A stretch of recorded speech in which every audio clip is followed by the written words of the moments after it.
In 1910, a man named Abraham Flexner published a report. He was not a doctor. He had no medical degree, no clinical experience, no patients.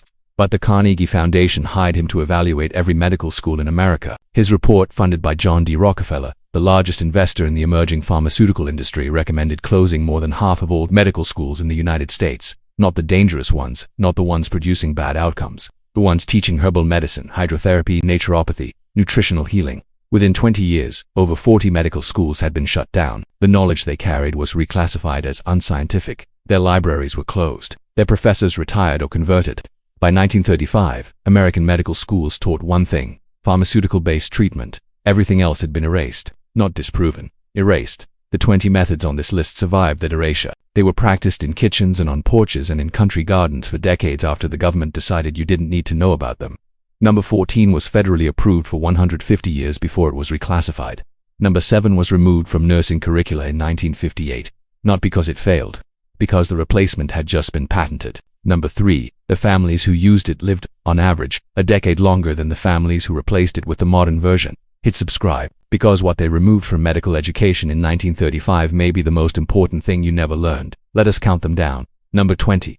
Eclectic medicine. Before 1910, there were two competing traditions in American medicine: allopathic, drug and surgery-based, and eclectic, built on centuries of documented botanical knowledge drawn from Native American healing, European herbalism, and American frontier medicine. Eclectic physicians treated patients with specific plant compounds that had been documented across generations. Echinacea for immune response, black cohosh for hormonal conditions, slippery elm for digestive healing, golden seal for infection, valerian for nervous disorders and sleep. These were not guesses. They were the accumulated clinical observations of thousands of practitioners across 3 centuries. The Eclectic Medical College in Cincinnati graduated licensed physicians from 1845 until 1939. It closed not because of poor outcomes, because it could not access the Rockefeller Foundation funding that now controlled which schools survived. By 1940, the entire tradition had been removed from American medical education. Today, echinacea is the top-selling herbal supplement in the United States, generating over $132 million annually. The same compound eclectic physicians prescribed in 1880. Your grandparents' generation was the last to receive it from a doctor. Now you buy it at the pharmacy, in a bottle, for $18. Number 19. Hydrotherapy. Before the Flexner report closed them down, American schools of hydrotherapy trained physicians in documented water-based healing protocols: hot and cold water application, wet sheet wraps, steam baths, contrast baths. The Battle Creek Sanitarium in Michigan treated 300 patients daily using only these methods. Its director, Dr. John Harvey Kellogg, published 1,400 pages of documented clinical outcomes in 1,902. Arthritis, hypertension, insomnia, nervous disorders, respiratory infection, all treated without a single pharmaceutical compound. The Flexner report classified hydrotherapy as unscientific in 1910. The schools closed. The protocols vanished from medical education. In 2019, researcher Dr. Rhonda Patrick published findings confirming that cold water exposure increases norepinephrine production by 300% and measurably reduces inflammatory markers, identical to what Dr. Kellogg published in 1902. A billion-dollar cold plunge industry now sells what American physicians prescribed for free 100 years ago. The government reclassified it as a spa treatment in 1935. Scientists rediscovered it in 2019. The gap was 84 years. Number 18. Raw milk. For the first 150 years of American history, every family that kept a cow drank its milk raw, not because they didn't know better, because raw milk contains enzymes, lactase, lipase, phosphatase, that are destroyed by pasteurization. It contains beneficial bacteria that colonize the gut. It contains immunoglobulins that support immune function. It contains vitamin C in bioavailable form. Pasteurized milk contains almost none of these. American families knew this. Country doctors knew this. The literature documented it. Then the dairy industry scaled. Large commercial operations could not maintain the sanitary conditions required for safe raw milk distribution. Pasteurization solved their problem. In 1987, the FDA banned the interstate sale of raw milk entirely, not because the science on its nutritional value had changed, because the infrastructure of industrial dairy required it. Today, 30 U.S. states still allow raw milk sales within their borders. The farmers who sell it have waiting lists. The families standing in those lines are not radicals. They are doing exactly what every American family did before 1950. And the government would prefer they forgot that. Number 17. Comfrey. The United States Pharmacopoeia listed comfrey as an approved medicine from 1822. 1936, 116 years of federal approval. American physicians used it for wound healing, broken bones, ulcers, and joint inflammation.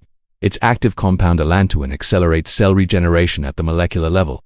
It promotes new skin tissue growth. It reduces inflammation in damaged connective tissue. In 2001, the FDA issued an advisory warning against internal use of comfrey, citing liver toxicity concerns from very high doses in animal studies.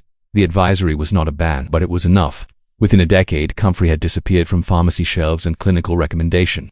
What the FDA did not mention, a 2015 study in the Journal of Wound Care confirmed comfrey root extract healed skin abrasions 2.5 times faster than standard petroleum-based wound ointments. Today, pharmaceutical companies extract allantoin from comfrey, synthesize it in a laboratory, and sell it in wound-healing creams at $18 a tube. The tube does not mention comfrey. The original plant that grew free along every American fence line for a century still grows there. Almost nobody knows what it is anymore. Number 16. Lobelia inflata. In the 19th century, lobelia was one of the most medically important plants in America. Eclectic physicians used it for asthma, bronchitis, respiratory spasm, and as a muscle relaxant. Its active compound lobeline acts on the same receptors as nicotine. Without addiction, it relaxes bronchial spasm. It opens airways. By the 1880s, lobelia preparations were available in every American pharmacy. In 1993, the FDA prohibited the sale of lobeline products for smoking cessation. They cited insufficient evidence of efficacy in controlled trials. The evidence that had accumulated across 150 years of clinical use was reclassified as anecdotal. The same year, the nicotine patch patented, manufactured, and sold by pharmaceutical companies was approved as a standard smoking cessation treatment. The nicotine patch generates over $300 million annually. Lobelia grows wild across the eastern United States. It costs nothing. Number 15. Naturopathic medicine. Before 1910, naturopathic physicians practiced legally across the United States. They treated patients with nutrition, water therapy, sunlight, herbal compounds, and lifestyle modification. Their outcomes were documented. Their schools were accredited. The Flexner report classified naturopathy as unscientific. By 1935, naturopathic medical schools had been systematically defunded and closed. The knowledge they carried, refined across generations of clinical practice, was reclassified as quackery. A peer-reviewed study published in the Journal of Alternative and Complementary Medicine in 2013 compared naturopathic treatment protocols against standard pharmaceutical care for cardiovascular risk factors. The naturopathic group showed significantly greater reductions in blood pressure, waist circumference, and metabolic syndrome markers at a fraction of the cost. The study was published. It sits in the medical database today. It has not changed a single clinical guideline. Today, naturopathic medicine is practiced legally in only 25 U.S. states. In the other 25, what your great-grandmother's doctor knew is still classified as unscientific. Number 14. This is the one.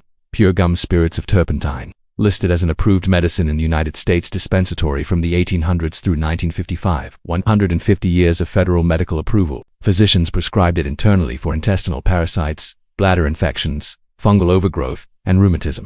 The 1943 U.S. dispensatory and official government medical reference still available in any medical library lists it specifically for those conditions. Dr. Jennifer Daniels, a licensed physician and former congressional candidate, spent years researching 200 years of documented medical use. She published her findings in 2010. She lost her medical license, not for patient harm, not for malpractice, for discussing historical medical literature. The FDA reclassified pure gum spirits of turpentine as toxic for internal use in 1960. The pharmaceutical antiparasitic market, drugs like mebendazole and albendazole, generates over $2 billion annually today. The same substance that was federally approved for internal use until 1955 still sits on hardware store shelves as a paint solvent. The historical record is documented. The timing of the reclassification is documented. Your great-grandmother knew about this. The government decided you shouldn't. Before we continue, in 1910, the Rockefeller Foundation began donating what would today equal $10 billion to American medical schools. Every single dollar went exclusively to schools teaching pharmaceutical-based medicine. Schools teaching herbal medicine received nothing. Schools teaching hydrotherapy received nothing. Schools teaching nutrition as medicine received nothing. They did not close because they were wrong. They closed because they were unfunded. There's a difference between a method being disproven and a method being defunded. American medicine spent 115 years pretending those two things are the same. They are not. Let us continue. Number 13. Bloodroot sanguinaria. Used by Native American healers for respiratory conditions, skin conditions, and oral health for centuries before European settlement. American eclectic physicians adopted it. By the 1880s, it was listed in the U.S. Pharmacopoeia for respiratory infection and as a topical agent for abnormal skin tissue. In 1990, the FDA moved to restrict bloodroot in toothpastes after studies linked it to leukoplakia, white patches in the mouth at high concentrations in commercial formulations. The restriction was applied broadly. Bloodroot disappeared from pharmacy shelves and clinical discussion entirely. What was not mentioned, Sanguinarine bloodroot's active compound has been studied in cancer research since the 1980s. A 2016 review in the Journal of Pharmacy and Pharmacology documented its significant anti-tumor properties in laboratory settings. The research exists. The plant still grows wild across the eastern United States. Almost nobody in modern medicine discusses it. Number 12. Therapeutic fasting. In 1915, Dr. Francis Benedict of the Carnegie Institution published the most comprehensive study of human fasting ever conducted. His conclusion: short-term fasting healed the body in ways no pharmaceutical compound had replicated. By 1932, 40 peer-reviewed studies confirmed it. Fasting reversed early-stage diabetes, reduced systemic inflammation, cleared skin conditions that topical treatments never touched. Then commercial insulin arrived. A diabetic patient who fasted and recovered was worth nothing to the emerging pharmaceutical economy. A diabetic patient on insulin was worth $300 a month, every month for life. By 1960, fasting had disappeared from clinical guidelines, not disproven. In 2016, Yoshinori Osumi won the Nobel Prize in Medicine for discovering that fasting triggers cellular self-repair, a process called autophagy. He confirmed what Dr. Benedict had documented in 1915. The prescription took 101 years to return. Your grandmother called it a fast day. She did it every week. She didn't know the word autophagy. She just knew she felt better afterward.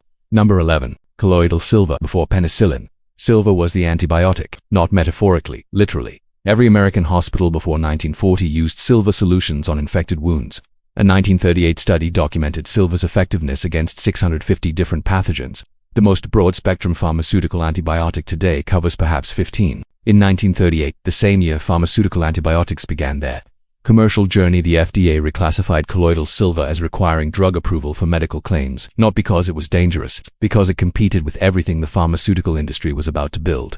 By 1999, the FDA declared colloidal silver not generally recognized as safe or effective. That same year, pharmaceutical antibiotics were generating $25 billion annually. Here is what nobody mentions in a doctor's office. Every hospital today still uses silver. Silver-coated catheters, silver wound dressings, silver surgical equipment.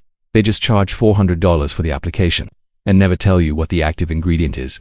Number 10. Animal fat. In 1961, the American Heart Association officially recommended replacing saturated animal fat, lard, butter, tallow with polyunsaturated vegetable oils. The recommendation was based primarily on research funded by the Sugar Research Foundation, which had commissioned studies to shift blame for heart disease from sugar to fat. This was not a conspiracy theory. This was documented in a 2016 paper published in JAMA. Internal medicine researchers at the University of California, San Francisco found the Internal Sugar Research Foundation documents confirming the funding relationship and the deliberate framing. For generations, American families abandoned the lard they had cooked with for centuries. They replaced it with partially hydrogenated vegetable oils, trans fats. Trans fats were later linked to cardiovascular disease so definitively that the FDA banned them in 2018. The lard those families threw away was safer than the replacement the government recommended. Your great-grandmother cooked everything in lard. She was not uninformed. She was right.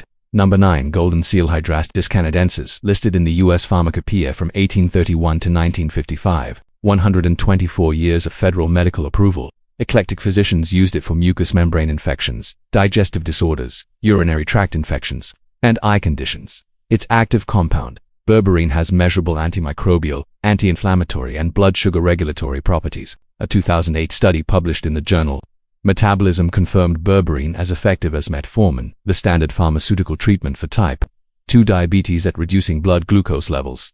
The study was peer-reviewed, published in a respected journal. The results were clear. Metformin generates over $3 billion annually. Berberine from Golden Seal costs $15 a bottle. Golden Seal was removed from the U.S. Pharmacopoeia in 1955, not because its efficacy had been disproven, because the Pharmacopoeia revision process is funded by pharmaceutical interests. Everything on this list was not just removed, it was replaced, deliberately, with something that cost more, required a prescription, and generated monthly revenue.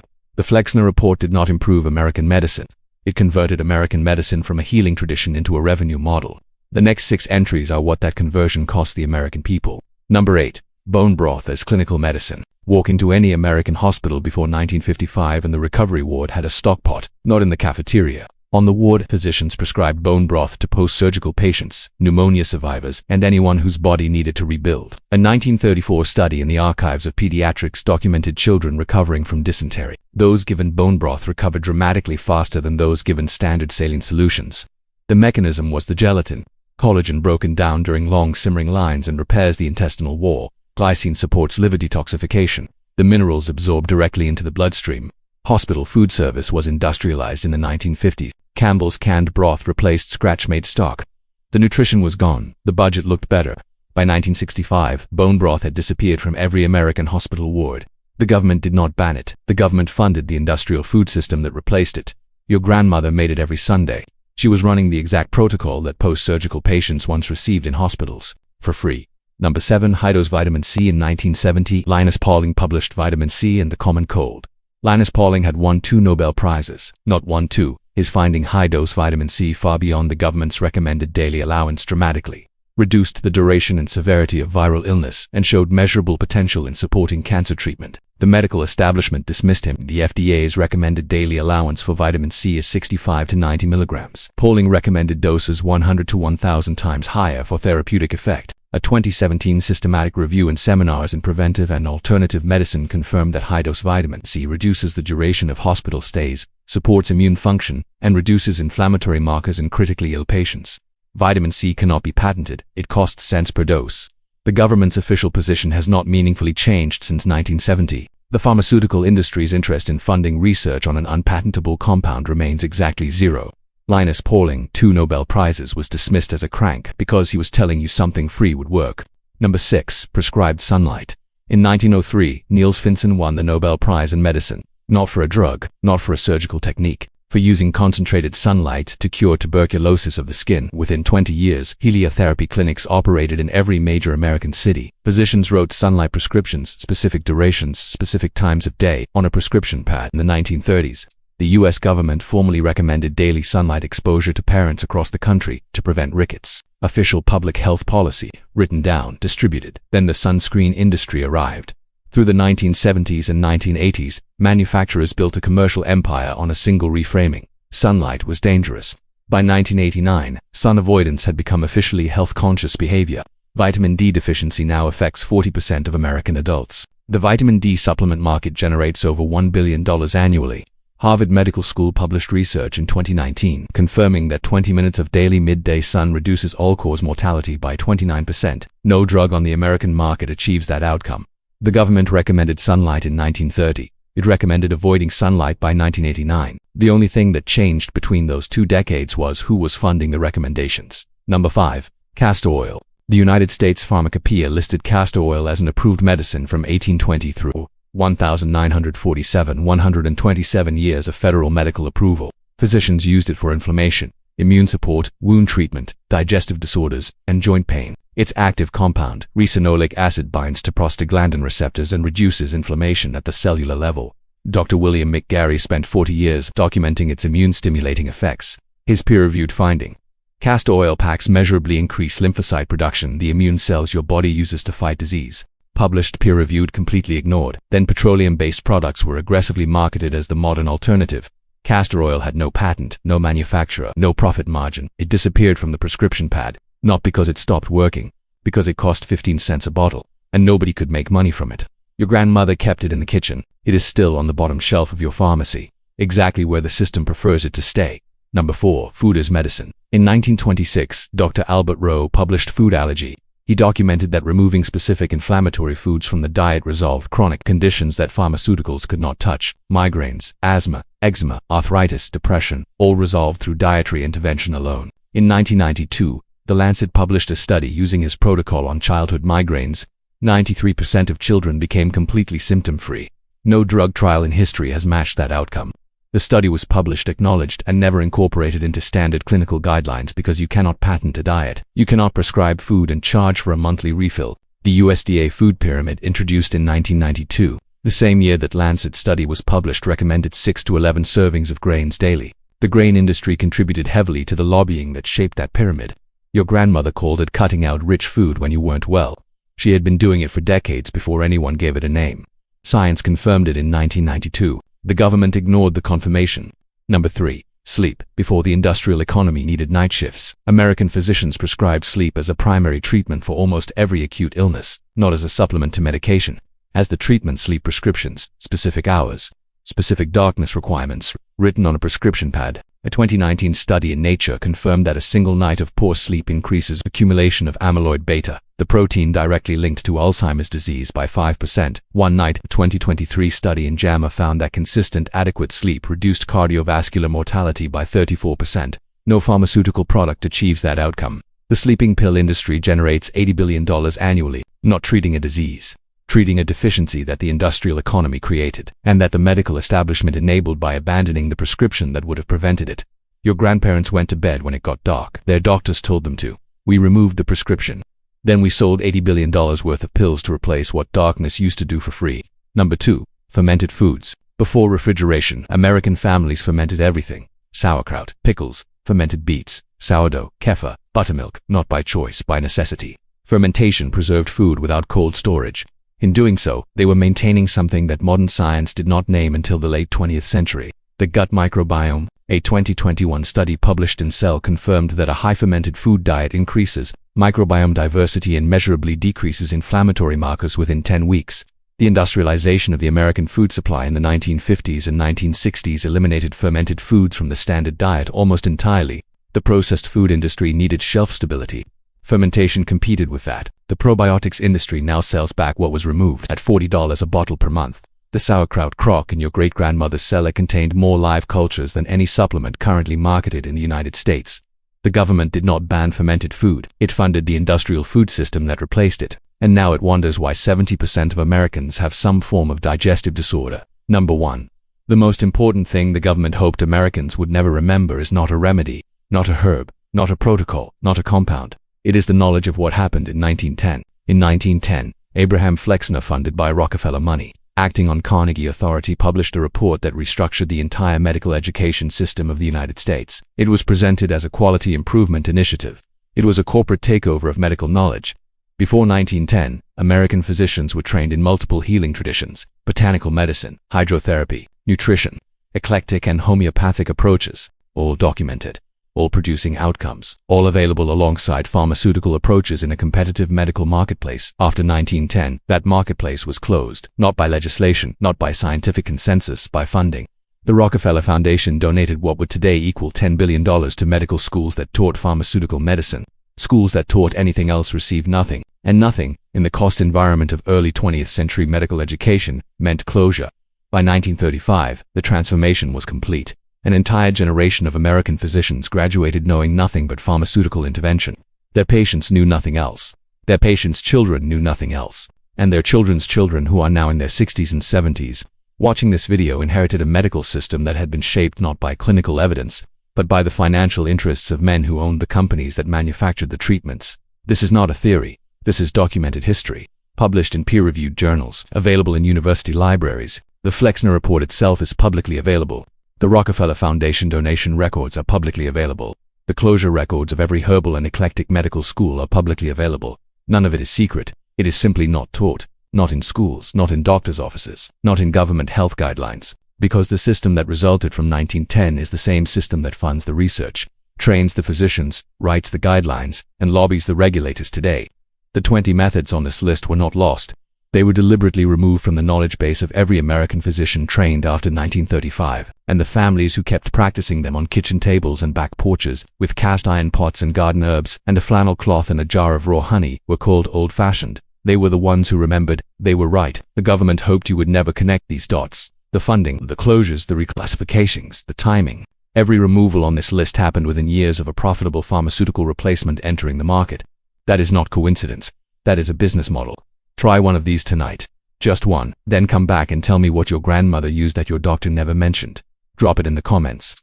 That knowledge belongs to all of us. Subscribe, because what is coming next in this series may be the most important video we have made yet, and your grandfather didn't need a prescription to know it.